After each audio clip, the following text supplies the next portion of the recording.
اگر یہ کام نبی کے طرف سے ہوتا ہے تو اس کو معجزہ کہتے ہیں، اور اگر یہ کام کسی ولی کی طرف سے ہو تو اس کو کرامت کہتے ہیں، اور اگر یہ کام کافروں کی طرف سے بھی کبھی ہو جائے اور ایمان والے نارمل آدمی سے کبھی ہو جائے تو اس کو جادو یا نظر بند یا سحر کہتے ہیں۔ مثال کے طور پر آپ سمجھیے، ہم نے اور آپ نے بچپن سے آج تک الگ الگ جگہوں پہ، کبھی بس اسٹینڈ میں، کبھی بازار میں، کبھی روڈ پر، کبھی گلیوں میں، کچھ ایسے لوگوں کو دیکھا ہوگا کبھی نہ کبھی جو کرتب دکھاتے ہیں۔ کبھی ایک کبوتر کا دو کبوتر بنا لیا، کبھی بچے کو ذبح کر دیا۔ جو مداری لوگ، کھلاڑی لوگ آتے ہیں محلوں میں یا بازاروں میں، ایسا کرتے ہوئے ہم نے اور آپ نے دیکھا یا نہیں دیکھا؟ گلے کے اندر چاقو گئی ہے، ادھر سے نکلی ہے، گود میں لے کر کے سب کو دکھا رہا ہے۔ ظاہر بات ہے کہ اس چیز کو ہماری اور آپ کی عقل ماننے کے لیے تیار نہیں ہوتی ہے کہ ایسا کیسے ہوگا۔ بھائی ایک بچے کو جب ذبح کر دیا اور سارے لوگ دیکھ رہے ہیں کہ بچہ ذبح ہو گیا، اور پھر اس کے بعد اس کو زندہ ہو جاتا ہے، وہ ٹوکری اوپر سے ڈالا، کپڑا ڈالا، اور جب کپڑا ہٹایا تو بچہ اندر زندہ ہے، یہ چیز ماننے کے لیے تیار نہیں ہوتا۔ تو اس کو کہتے ہیں جادو۔ کبھی آپ نے دیکھا ہوگا کہ چھوٹے سے ٹوکرے کے اندر کبوتر رکھا، رکھتے ہوئے سب نے دیکھا، لیکن جب ٹوکرا کھولا تو اس میں سے کبوتر غائب۔ اب آپ کیا کہو گے کہ یہ معجزہ ہے، یہ نبی ہے؟ اس کو کہتے ہیں جادو۔ اور یہی کام جب اللہ کے نیک بندوں کی طرف سے ہو، مثال کے طور پہ آپ نے بہت سارے بزرگوں کے واقعات پڑھے ہوں گے، اللہ والوں کے بارے میں آپ نے سنا ہوگا کہ سمندر کے اندر کشتی پر بیٹھے ہوئے جا رہے ہیں، اچانک طوفان آیا، کشتی کا ہر بندہ ڈوب گیا، یہ بچ گیا۔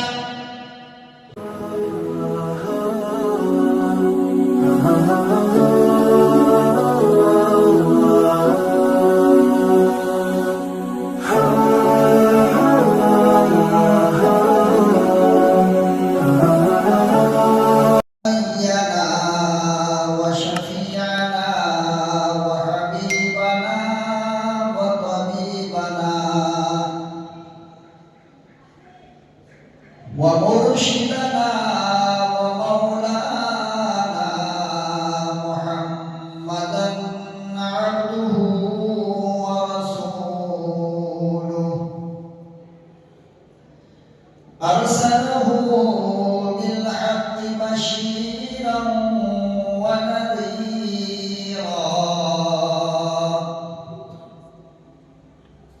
وداعيا إلى الله وسراجا منيرا أما بعد فأعوذ بالله السميع العليم من الشيطان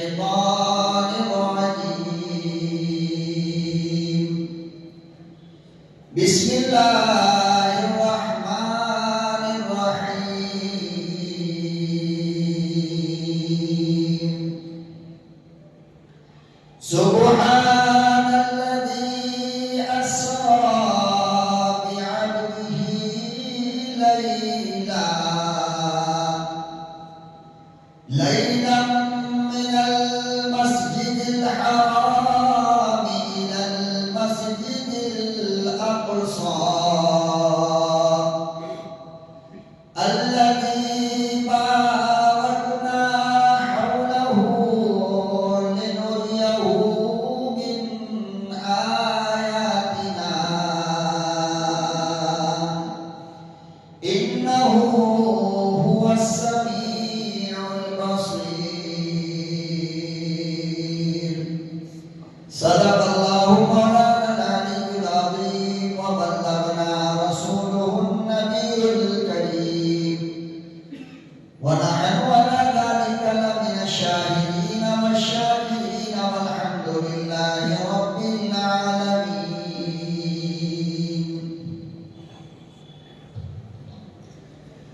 درود شریف پڑھ لیں. اللہم صلی علی سیدنا محمد وعلی آل سیدنا محمد وبارک وسلم. اللہم صلی علی سیدنا محمد وعلی آل سیدنا محمد وبارک وسلم. اللہم صلی علی سیدنا محمد وعلی آل سیدنا محمد وبارک وسلم. نہایت ہی قابل قدر بزرگوں اور دوستوں، ملک و ملت کے پیارے غیور نوجوانوں، عزیز بچوں، عربی اعتبار سے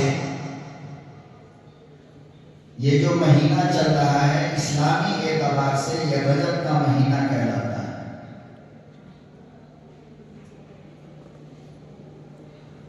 اور اس کے بعد انشاءاللہ شعبان کا مہینہ آئے گا اور اس کے بعد رمضان المبارک کا مقدس مہینہ آئے گا. اس مہینے کی 27 تاریخ کو اسلام کا ایک واقعہ پیش آیا ہے جسے معراج کہتے ہیں. معراج کیا ہے اور معجزہ کسے کہتے ہیں، اس کو سمجھنا ہمارے لیے اور آپ کے لیے ضروری ہے.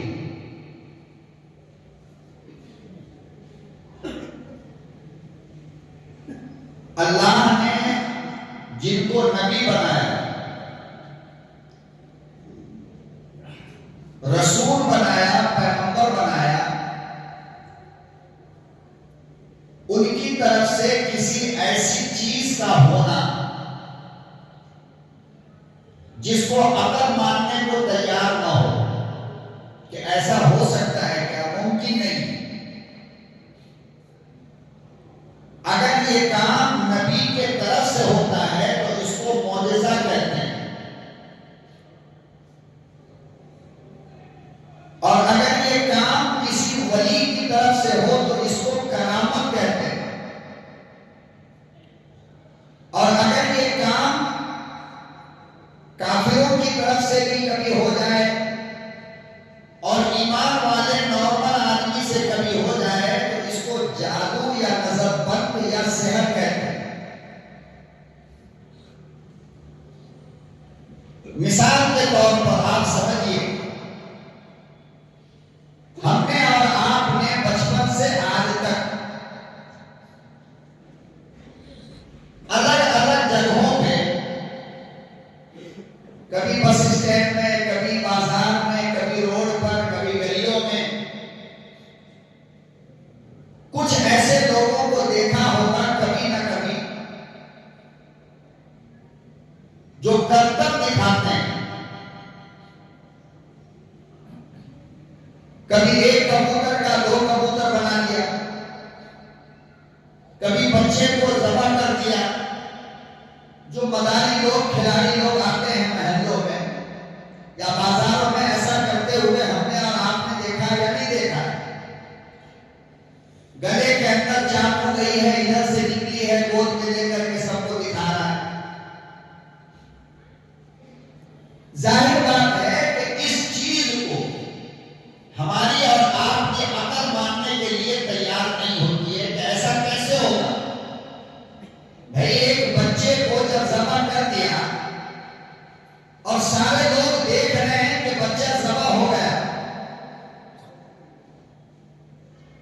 اور پھر اس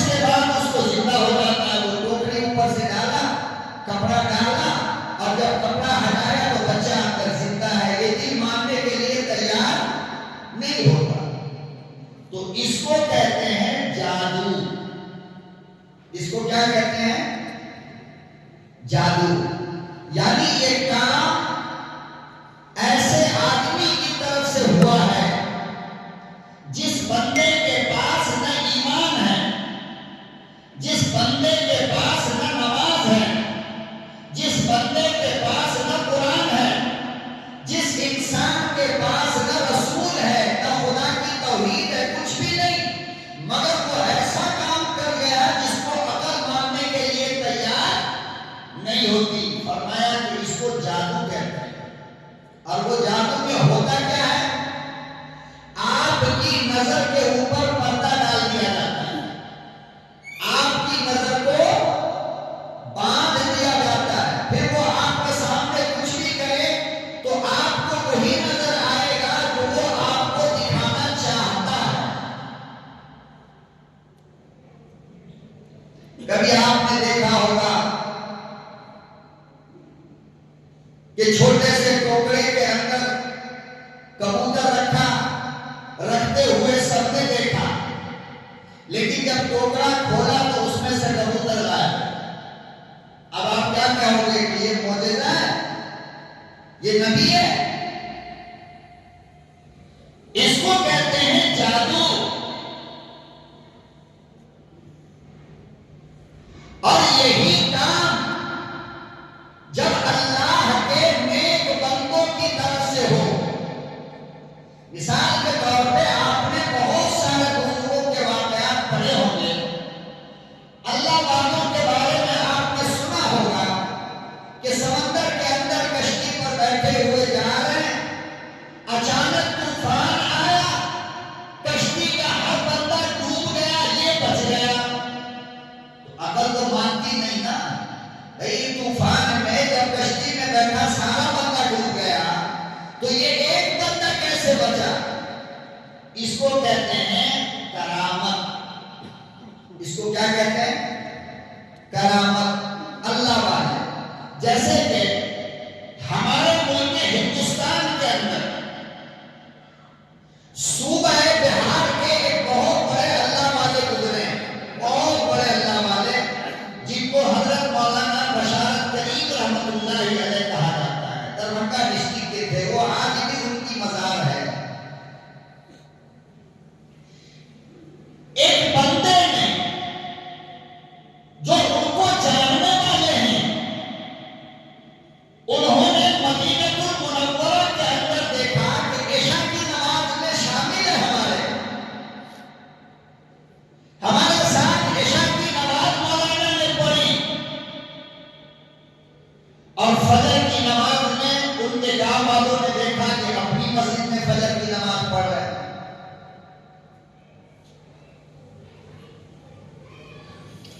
اب ہماری اور آپ کی عقل اس بات کو ماننے کے لیے تیار نہیں. یہ بھی اس زمانے میں جس زمانے میں لوگ ہوائی جہاز سے حج کرنے نہیں جاتے تھے بلکہ پانی جہاز سے جاتے تھے، بمبئی کے علاوہ کوئی راستہ نہیں تھا، اور پانی جہاز سے ایک ایک دو دو مہینے میں لوگ پہنچتے تھے حج کرنے کے لیے.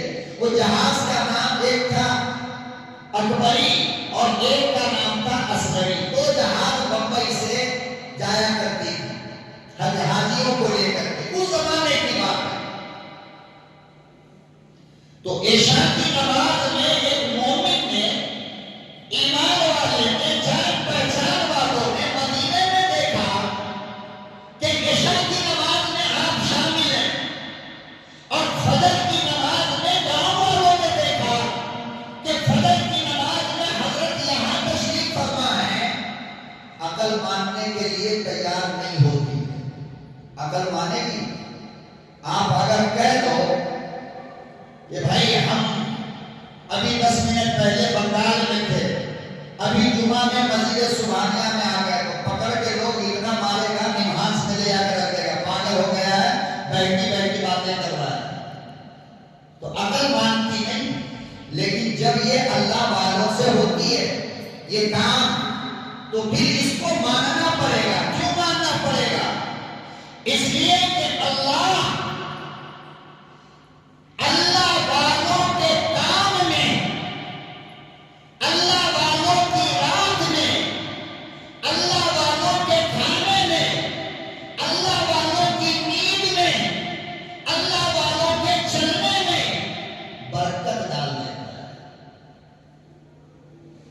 کیا ڈال دیتا ہے؟ کیا ڈالتا ہے؟ برکت۔ جیسے کہ خواجہ معین الدین چشتی اجمیری رحمۃ اللہ علیہ، اجمیر جس درگاہ کے نیچے آج ان لوگوں کو مندر نظر آنے لگی ہے، بائسکوپ سے دیکھا ان لوگوں نے، 800 سال سے وہ درگاہ ہے، اور آج ان کو اسپیشل آنکھ مل گئی ہے، تو اب اس درگاہ کے نیچے ان کو مندر نظر آنے لگی ہے۔ تو 800 سال پہلے حضرت جب وہاں تشریف لائے تو وہاں ایک راجا کی حکومت تھی،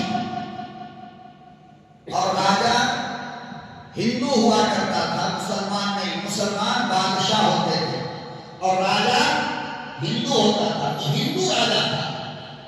جب اس کو یہ پتا چلا کہ یہ ایمان کی لوگوں کو دعوت دیتا ہے اور لوگ اس کی بات کو مان کر ہندو دھرم چھوڑ کر مسلمان ہوتا ہے، تو راجا نے اس علاقے کا جو تالاب تھا پانی کا، جہاں سے لوگ پانی پیتے بھی تھے، اسی پانی سے کھانا بھی بناتے تھے، اسی پانی سے کپڑا بھی دھوتے تھے، اسی پانی سے نہاتے تھے، آج کی طرح ہر گھر میں نل نہیں تھا، تو راجا نے کیا کیا کہ حضرت خواجہ معین الدین چشتی اجمیری پر اور ان کے ماننے والوں کے لیے تالاب سے پانی بند کر دیا کہ پانی نہیں ملے گا تو مر جائے گا، یہ لوگ پیے گا کہاں سے، کھائے گا کہاں سے، نہائے گا کہاں، مر جائے گا۔ خواجہ معین الدین چشتی اجمیری رحمۃ اللہ علیہ کے پاس لکڑی کا ایک پیالہ تھا۔ کیا تھا؟ لکڑی کا ایک پیالہ۔ حضرت نے لکڑی کے چھوٹے سے پیالے کو تالاب کی طرف یوں بڑھایا، پورے تالاب کا پانی اس پیالے میں آ گیا، تالاب سوکھ گیا۔ اب اس کو عقل مانتی ہے کہ بھائی اتنا چھوٹا پیالہ، اتنا بڑا تالاب کیسے آئے گا؟ عقل نہیں مانتی، لیکن چونکہ یہ کام اللہ کے ولی کی طرف سے ہوا ہے، لہذا اس کو کرامت کہتے ہیں اور ماننا پڑے گا۔ کیوں؟ اس لیے کہ میری تیری نظر میں وہ لکڑی کا ایک پیالہ ہے، لیکن اللہ نے اس میں برکت ڈالا تو وہ تالاب سے 1000 گنا بڑا ہو گیا۔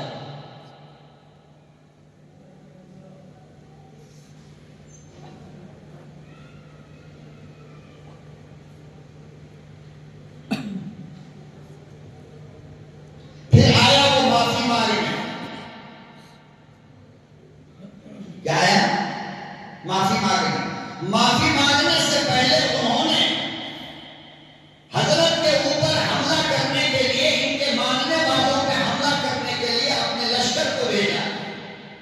حضرت خواجہ معین الدین چشتی اجمیری کے پاؤں میں لکڑی کا چپل تھا، جس کو پہلے لوگ بہت شوق سے استعمال کرتے تھے، کھڑاؤں بولتے ہیں۔ کیا بولتے ہیں اس کو؟ کھڑاؤں۔ صرف سامنے کا انگوٹھا ہوتا اور پورا چپل لکڑی کا۔ جب اس کی فوج حملہ کرنے آئی ہے، اللہ اکبر، تاریخ کے اندر یہ بات لکھی ہے کہ خواجہ کا یہ چپل اڑا آسمان کی طرف اور اڑ کر بادشاہ کی ٹھکائی کر رہا تھا، پکڑنے والا کوئی نہیں۔ ایمان والے آرام سے بیٹھے، چپل اپنا سارا کام، تو عقل مانتی ہے اس کو؟ نہیں مانتی، لیکن چونکہ یہ اللہ کے ولی کی طرف سے ہے، لہذا اس کو کرامت کہتے ہیں۔ ہمارے ہندوستان میں نام نہیں لیتا، میری ملاقات ہے الحمدللہ، آج بھی ایک اللہ کے ولی ہیں، بزرگ، رات بھر تہجد اور دن بھر امت کے کام۔ کسی نے پوچھا کہ حضرت آپ سوتے کب ہیں؟ آپ سوتے کب ہیں؟ تو حضرت نے فرمایا کہ بتانا تو نہیں چاہتا تھا، لیکن پوچھتے ہو تو بتا دیتا ہوں کہ ریلوے اسٹیشن ہو یا دسترخوان ہو، مسجد ہو یا مکان ہو، فرمایا کہ سلام پھیرنے کے بعد میں 1 منٹ صرف آنکھ بند کر کے خاموش ہو جاتا ہوں، میرے 24 گھنٹے کی نیند پوری ہو جاتی ہے۔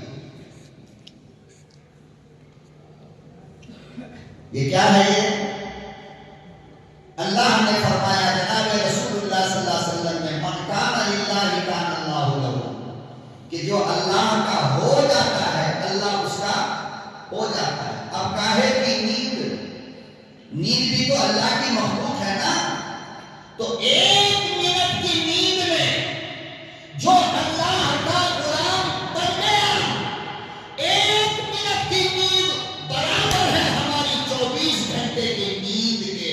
کیوں؟ اس لیے کہ اس 1 منٹ کی نیند میں 24 گھنٹے کی برکت آ گئی۔ آج بھی وہ ولی کامل زندہ ہے، موجود ہے، مگر آپ کو اپنے کام دھندے سے، لڑائی دنگا فساد سے چھٹی ملے تو ملیے گا نا ایسے لوگوں سے۔ ہمارے پاس تو ٹائم ہی نہیں ملنے کا۔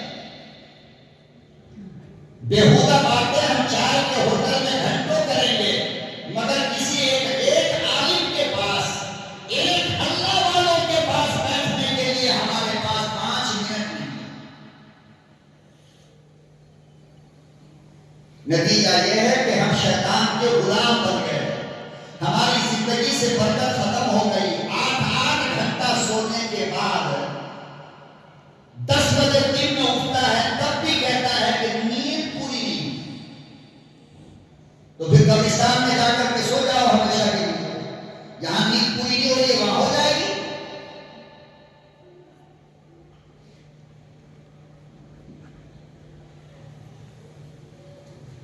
پیٹ بھر کے اتنا کھا لے گا اور 2 گھنٹے کے بعد کہے گا یار بھوک لگ رہی۔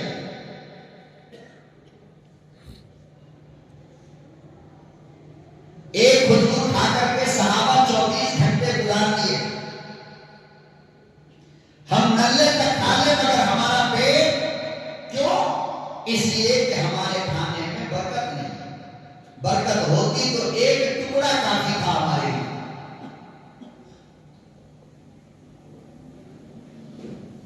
تو اللہ والوں کی طرف سے اگر ایسا کام ہو جس کو عقل نہیں مانتی، اس کو کرامت کہتے ہیں، عام لوگوں کی طرف سے اگر اس طرح کی حرکتیں ہو، چمتکار جس کو کہتے ہیں، تو اس کو جادو کہتے ہیں۔ اور نبی کے طرف سے اگر ایسا کچھ ہو جس کو دماغ نہیں مانتا ہو تو اس کو معجزہ کہتے ہیں۔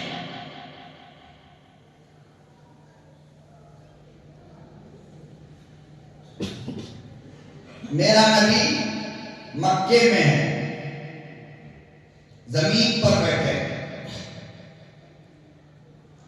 چاند آسمان میں نکلا ہے، اور آپ کو بتا دوں کہ دنیا سے 70 گنا بڑا ہے یہ چاند، 70 گنا بڑا ہے، اور اس سے بڑا ہے تارا، ستارہ، اور اس کے اوپر ہے آسمان۔ میرا نبی مکے میں بیٹھا ہے، اور بیٹھے بیٹھے 14ویں کا چاند پورا گول تھا، پوری دنیا میں اس کی روشنی جا رہی ہے۔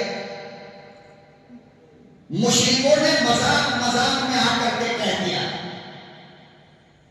کہ تو کہتا ہے کہ میں اللہ کا نبی ہوں، اللہ کا رسول ہوں، اگر تو یہ چاند کو 2 ٹکڑا کر دے تو میں تجھے رسول مان لوں گا۔ میرے نبی نے کہا پکا مانے گا؟ یہیں پر بیٹھے بیٹھے صرف اشارہ کیا تھا، اس کو قرآن بولتا ہے اقتربت الساعۃ وانشق القمر، اشارہ کیا، چاند کا 2 ٹکڑا ہو گیا۔ عقل مان رہی ہے؟ بولو بھائی، عقل مانتی ہے، لیکن چونکہ یہ نبی سے ہوا لہذا اس کو کیا کہتے ہیں؟ معجزہ کہتے ہیں، جس کو عقل مانے یا نہ مانے۔ اتنا معجزہ دیکھ کر بھی ابو جہل کہنے لگا ہے یہ کیا بڑی بات ہے، چھوڑو یار۔ کیوں؟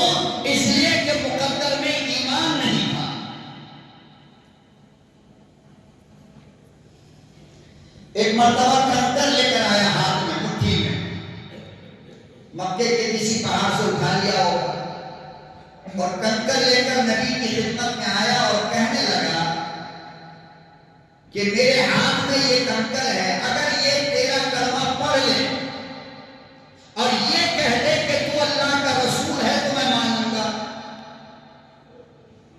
مٹھی کھولا، کنکر خود بخود اڑا وہاں سے، اور ابو جہل کے سامنے آ کر کہنے لگا اشہد ان لا الہ الا اللہ واشہد ان محمد رسول اللہ۔ عقل مانتی ہے کہ پتھر بولے گا، لیکن چونکہ یہ نبی سے ہوا ہے لہذا اس کو معجزہ کہتے ہیں۔ ابو جہل کہنے لگا یہ جادو ہے، میں نہیں مانتا اس کو جادو ہے، ایک نمبر کا بدنصیب تھا۔ شکر مناؤ مسلمانوں، تم واقعی میں قسمت کے دھنی ہو، مقدر کے سکندر ہو تم، کہ تم نے نبی کا معجزہ دیکھے بغیر نبی کو مان لیا۔ بہت بڑی بات ہے، ہم اور آپ سمجھتے نہیں، ہم نے نبی کو دیکھا نہیں مان لیا، معجزہ دیکھا نہیں مان لیا۔ جو میرے نبی نے کہا 1450 سال پہلے، ارے مسلمانوں تم اپنی قسمت میں فخر کرو کہ 1450 سال پہلے نبی نے جو کہا کہ پہلے دائیں ہاتھ میں چپل پہنا کرو، ہم اسے بھی مانیں۔ ابو جہل نے چاند کو پھٹتے ہوئے دیکھا، نہیں مانا، ہم نے قرآن میں پڑھا مان لیا۔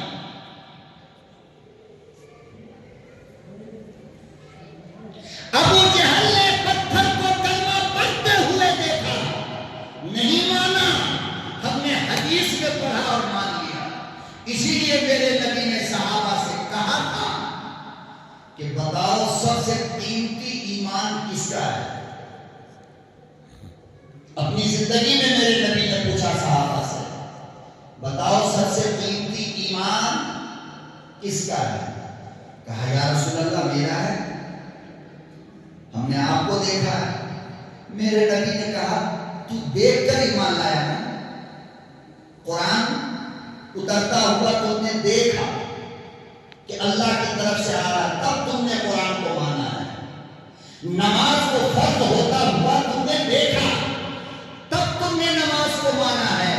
نبی کو تم نے اپنی آنکھ سے دیکھا، کرامت کو دیکھا، تب تم نے مجھے مانا ہے۔ فرمایا کہ پھر آپ بتائیں سب سے قیمتی ایمان کس کا ہے؟ میرے آقا نے کہا تھا ان لوگوں کا ایمان قیمتی ہے جو بغیر دیکھے مجھے مانتا ہے۔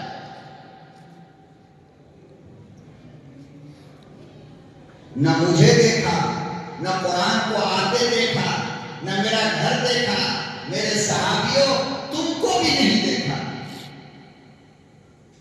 مگر وہ کیسا ایمان والا ہے جو مجھے مانتا ہے، میری کتاب کو مانتا ہے، اللہ کو مانتا ہے، میری ایک ایک بات پہ اپنی جان دینے کو تیار ہو جاتا ہے۔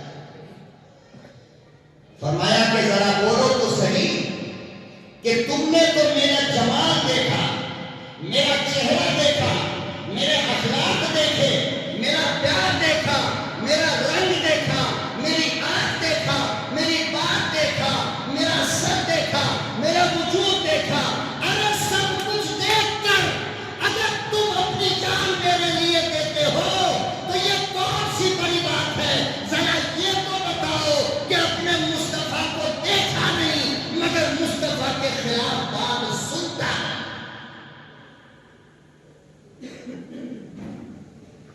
فرمایا ان کا ایمان سب سے قیمتی ہے، اور ان میں کون لوگ ہیں؟ ہم ہیں، آپ ہو۔ میری بیٹی کو کوئی گالی دے ہم برداشت کر لیتے ہیں، ماں کو گالی دے برداشت کر لیتے ہیں، باپ کو گالی دے برداشت کر لیتے ہیں، مگر بغیر دیکھے مصطفیٰ سے محبت کا یہ حال ہے کہ میرے نبی کو اگر کوئی گالی دے خدا کی قسم اس کا سینہ چیر کر کے رکھ دیں گے اگر ہاتھ کو آ جائے۔ وہ زبان نہیں رہ سکتی جو مصطفیٰ کو گالی دے. یہ سب اتنی محبت دیکھ کر یا بغیر دیکھے. اس لیے کہا کرتا ہوں کہ بن مانگے اگر مالک نے اتنا ایمان دیا ہے آپ کو، اتنا قیمتی ایمان دیا ہے، تو خدا کے لیے اس کی موت تک حفاظت کرو. یہ سب سے قیمتی دولت اللہ نے آپ کو عطا فرمایا ہے.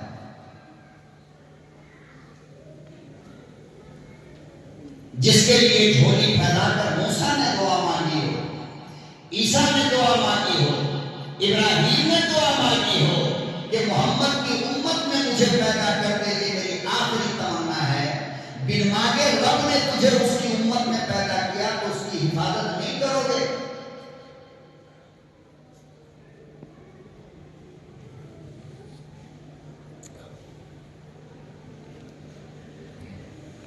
سوچا کرو اکیلے میں بیٹھ کر، ذرا ذرا سی بات پر ہمارا ایمان ہم سے بگڑ جاتا ہے، ہمیں پتا بھی نہیں چلتا. کبھی داڑھی کا مذاق بنا کر کافر بن گئے، کبھی نماز کا مذاق بنا کر کافر بن گئے، کبھی ٹوپی کا مذاق کر کے کافر بن گئے، کبھی مسواک کی توہین کر کے کافر بن گئے، کبھی عالموں کی توہین کر کے ایمان سے نکل گئے، کبھی مسجد کی عوام کو یہ کہہ دیا کہ ارے نیند خراب کر رہا ہے، کافر بن گئے. تمہیں پتا نہیں چلتا؟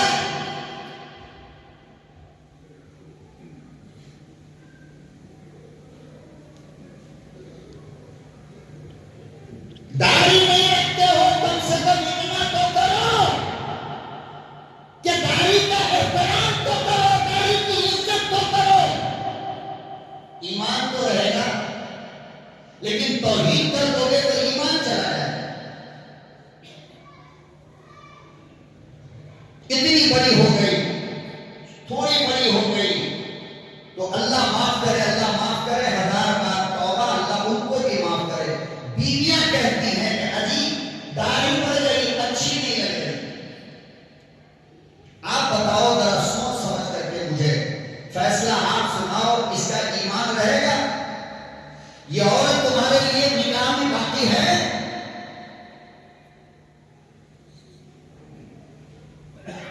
اب اس کے بعد پوری زندگی اس کے ساتھ رہو گے، زنا ہوگا یا نہیں؟ چونکہ داڑھی کی توہین کی وجہ سے ایمان چلا گیا، اب وہ یہ سمجھ رہی ہے کہ ایمان ابھی باقی ہے. جب یہ سمجھی تو دوبارہ نکاح تو ہوا نہیں نا.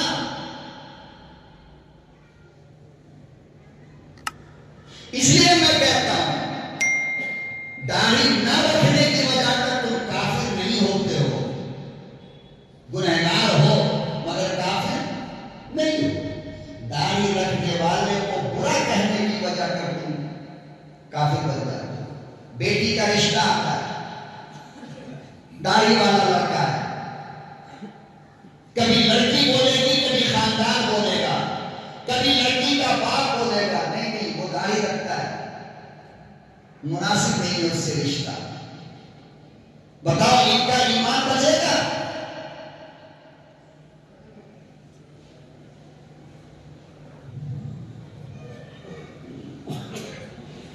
بہرحال میرے محترم بزرگوں اور دوستوں، میرے مالک نے، کائنات کے رب نے پیغمبر کو بغیر دیکھے جو ایمان کی دولت عطا فرمائی ہے. خدا کے لیے کوئی کام ایسا مت کرو جس سے ایمان چلا جائے.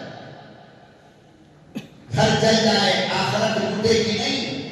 دکان برباد ہو جائے، آخرت بگڑے گی نہیں. بیٹا مر جائے، آخرت بگڑے گا نہیں. بیوی مر جائے، آخرت بگڑے گا نہیں. لیکن ایمان چلا جائے تو موت بھی بگڑے گی، قبر بھی بگڑے گا، آخرت بھی. اس لیے ہر چیز سے زیادہ ہمیں ایمان کی فکر کرنی چاہیے. آپ درگاہ پہ جاتے ہو، شوق سے جاؤ، کوئی منع کرنے والا نہیں. دنیا کا کوئی مولوی یہ نہیں کہہ سکتا درگاہ پہ مت جاؤ، ولی کی قبر پہ مت جاؤ، بزرگوں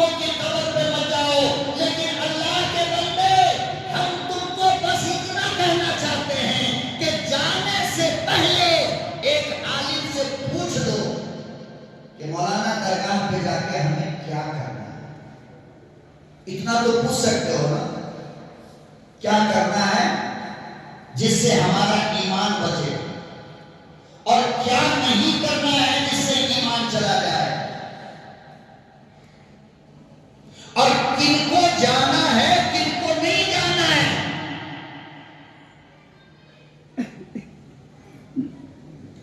میرے نبی نے کہا کہ قبروں کی زیارت کیا کرو، کثرت سے قبرستان جاؤ۔ تو ہم کون ہوتے ہیں منع کرنے والے؟ لیکن جس راستے سے میرے نبی نے کہا جانے کے لیے، وہ راستہ ہم سے پوچھ تو لو کم سے کم۔ درگاہ پہ جا کر جو ہمیں کرنا ہے وہ ہم سے پوچھ تو لو، ہم تم سے کوئی پیسے تو نہیں مانگتے جواب دینے کے لیے۔ لیکن ایسے کام کر جاتے ہو درگاہ پہ جا کر کے کہ جس سے ایمان نہیں بچتا ہے، ایمان چلا جاتا ہے۔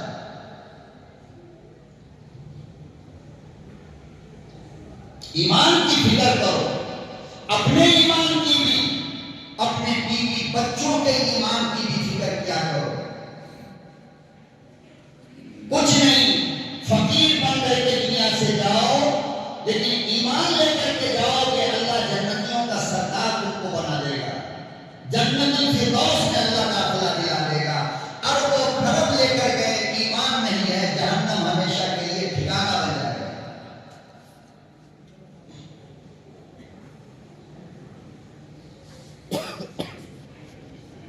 تو بہرحال میں عرض یہ کر رہا تھا کہ ایسا کام جو عام آدمی سے ہو، جس کو عقل نہیں مانتی، اس کو جادو کہتے ہیں۔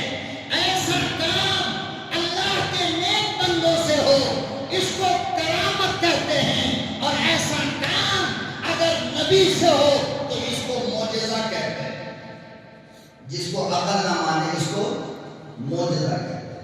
رجب کا یہ مہینہ، اس میں یہ کام جو ہمارے بھائی، ہماری بہنیں، ہماری بیٹیاں، ہمارے ماں کرتے ہیں، کنڈا کنڈا فلانا ڈھکانا، یہ سب تو گناہ والا عمل ہے۔ شریعت میں اس کا کوئی اتا پتا نہیں ہے۔ ہاں، البتہ اس مہینے کی 27 تاریخ کو، 20 پر 7 تاریخ کو ایک واقعہ ایسا پیش آیا کہ جو نہ پہلے کبھی ہوا نہ اس کے بعد قیامت تک ہوگا، اور اس کو معراج کہتے ہیں، اس کو اسرا کہتے ہیں، جس کو اللہ نے قرآن میں بیان فرمایا ہے۔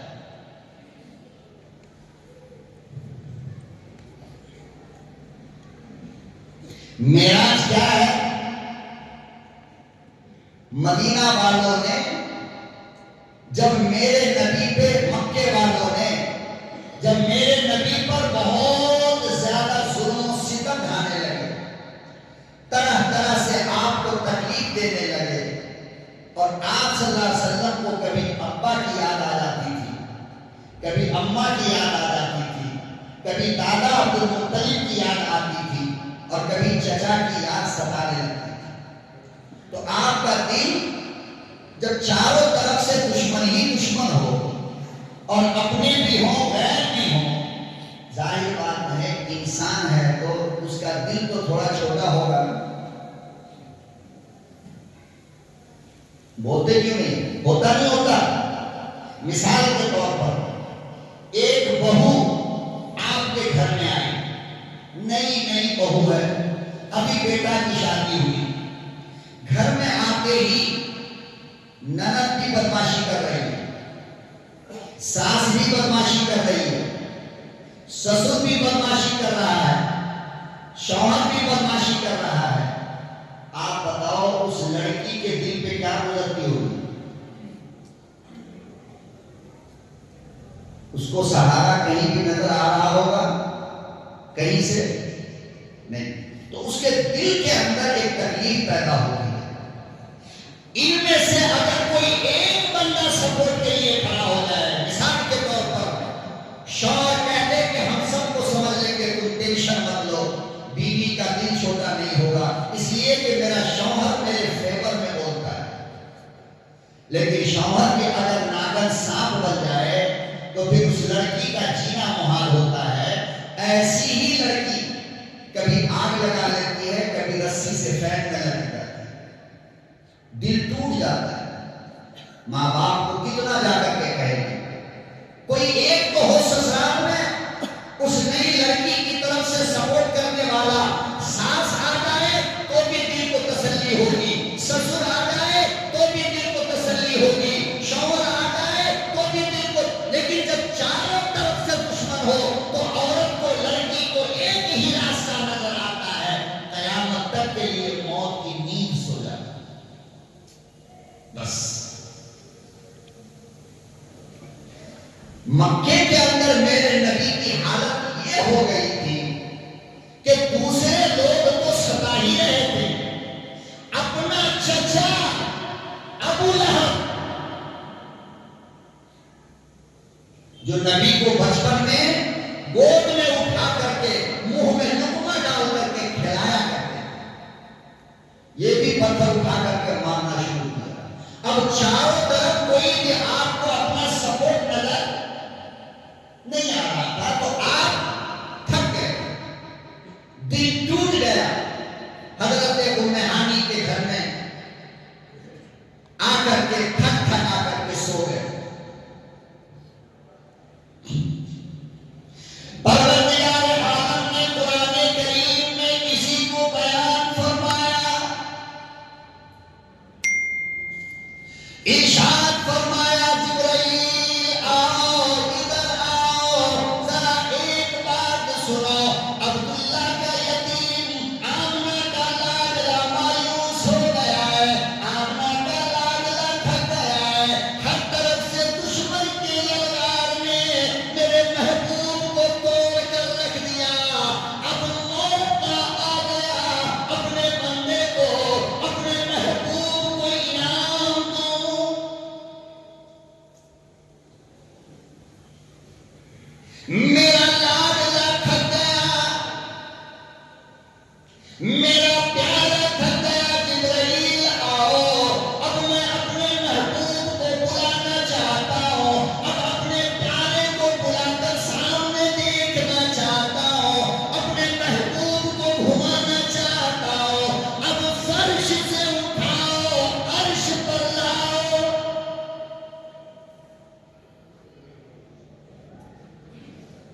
گھر میں بیزار ہوتا ہے نا, بہت دن ہو گیا بیزار ہوا, تو بیوی بچے کہتے ہیں ابو چلو اوٹی گھوم کر کے آتے ہیں, میسور گھوم کر کے آتے ہیں.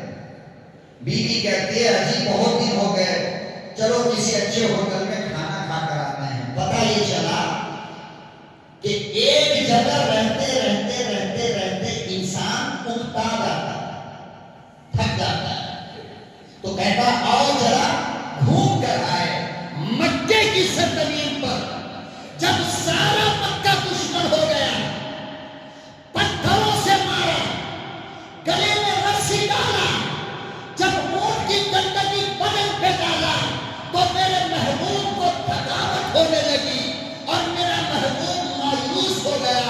میرا نبی بیزار تو نہیں لیکن تکلیف محسوس کرنے لگا. تو میرے اللہ نے کہا کہ دنیا زمین پر گھومتی ہے, میرا لاڈلا الگ ہے, میرا محبوب الگ ہے, اس لیے اس کو الگ لے کر کے آؤ, آسمان پر گھماؤ, جنت میں گھماؤ, نبیوں کا مکان دکھاؤ, ساری دنیا دکھاؤ, میرے قریب لے کر کے آؤ. جبرائیل اب میں اپنے نبی کو گفٹ دینا چاہتا ہوں, ایسا گفٹ کہ جس کو دنیا دیکھ کر کے دنگ رہ جائے. اللہ میاں کیسے جاؤں, وہ تو آسمان پر ہے نا, اور ساتوں آسمان کے اوپر. اللہ میاں کیسے جاؤں, جبریل امین نے پوچھا اکیلے جاؤں, فرمایا نہیں, ہوا کے فرشتے کو لے لو, پانی کے فرشتے کو لے لو, میکائیل کو لے لو, 3 جاؤ, اور 4 فرشتے اللہ کے سب سے بڑے ہیں, ان میں کہ آپ 3 جائیے. اللہ میاں کیسے لے کر آؤں؟ کاندھے پر اٹھا کر؟ کہا نہیں. پھر کہا جنت کے اندر میں نے ایک سواری بنایا ہے، اس سواری پر آج سے پہلے کوئی نہیں بیٹھا، اور آج کے بعد قیامت تک کوئی، وہ اسپیشل سواری ہے میرے محبوب کے لیے، جس کو براق کہتے ہیں، جس کو کہتے ہیں جبریل وہ لے کر کے جاؤ. براق کا رنگ سفید تھا، اتنا سفید کہ آنکھ نہیں پھیلتی تھی اس کے اوپر. اچھا اللہ میاں اور کوئی کلر والا بھی تو بنا سکتا تھا نا. اسپیشل سواری ہے، اسپیشل سواری ہے، اور اسپیشل آدمی کو لانا ہے، تو اس کے لیے اللہ نے جو کلر پسند کیا وہ کون سا؟ بولو. پوری دنیا میں جتنے بھی بڑے لوگ آج ہیں جو خود کو بڑے کہتے ہیں، صدر، وزیر اعظم، وزیر اعلیٰ، S P, D S P, collector, جج، ان کی گاڑی کا کلر کون سا ہوتا ہے؟ بولو کون سا ہوتا ہے؟ یہ لال بلو پیلی گاڑی پہ بیٹھتے ہیں لوگ؟ نہیں. پتہ چلا کہ انہوں نے گاڑی کا کلر بھی چوائس جو کیا ہے وہ اسلام سے کیا ہے، کہ نبی کے لیے اسپیشل گاڑی بنی تو کلر وائٹ تھی، لہذا دنیا کے کوئی آدمی کے لیے اگر لباس ہوگا تو وائٹ ہوگا، اگر گاڑی ہوگی تو وائٹ ہوگی، اور گاڑی کے اندر جو کپڑا تولیہ رکھا جائے گا وہ بھی. پتا چلا کہ دنیا کا سب سے پسندیدہ اور بہترین کلر وائٹ ہے. بات سمجھ رہے ہو؟ اور ایک بات اور سن لو، دنیا میں جتنے کلر کے کپڑے ہیں، سارے کپڑوں سے زیادہ وائٹ کلر کا کپڑا اللہ کا ذکر کرتا ہے، سب سے زیادہ. اسی لیے دنیا میں عزت دار لوگوں کا لباس ہمیشہ وائٹ رہا ہے. علماء کا لباس، عالموں کا لباس وائٹ رہا ہے، مدرسے کے بچوں کا لباس وائٹ رہا ہے، بزرگوں کا لباس وائٹ رہا ہے، ولیوں کا لباس وائٹ رہا ہے، نبیوں کا لباس وائٹ رہا ہے. اور آگے چلو، تمام نوری فرشتوں کا لباس بھی اللہ کا وائٹ رہا ہے. اب ہم آپ سے کچھ نہیں کہیں، آپ سمجھدار لوگ ہو، ورنہ پھر کہو گے جا کر کے باہر کے مولانا نے کلر والا کپڑا پہننے سے منع کر دیا. میں کچھ نہیں کہتا، آپ فیصلہ کر لو آج کے بعد ہمیں کون سا کپڑا پہننا ہے. آپ کو بوال بچا دے تو باہر جا کر کے، اس لیے میں آپ فیصلہ کرو. نبی کا لباس وائٹ، فرشتوں کا لباس وائٹ، رسولوں کا لباس وائٹ، براق کا کلر وائٹ، بزرگوں کا کلر وائٹ، علماء کا لباس وائٹ. قیامت تک کے لیے جو جوڑا ہمیں پہنا کر کے قبر میں لٹایا جاتا ہے وہ کلر بھی.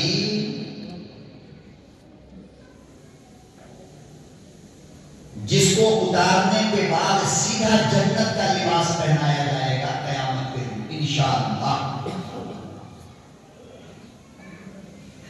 وہ جنت کا لباس بھی وائٹ ہے. جو فرشتہ قبر میں آئے گا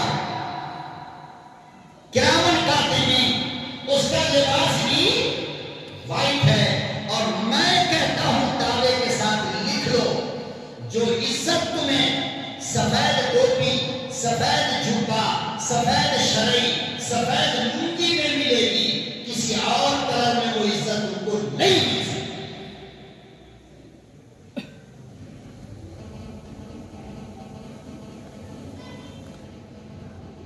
اس لیے عورتوں کو نہیں، لڑکیوں کے لیے کلر والا کپڑا نبی نے پسند کیا ہے. یہ مردوں کی بات کہہ رہا ہوں. اپنے لڑکوں کو، اپنے بچوں کو، اپنے آپ کو سفید لباس میں ڈالنے کی کوشش کرو. دیکھو گناہ کرنے سے نفرت ہو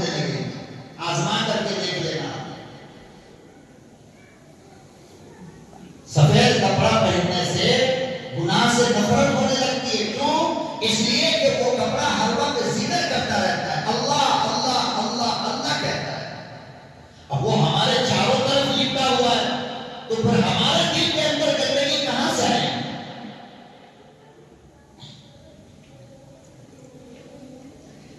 بہرحال سفید کلر کا برا جنت سے لے کر جو گھوڑے سے چھوٹا تھا اور گدھے سے تھوڑا بڑا تھا, اس کو خچر کہتے ہیں.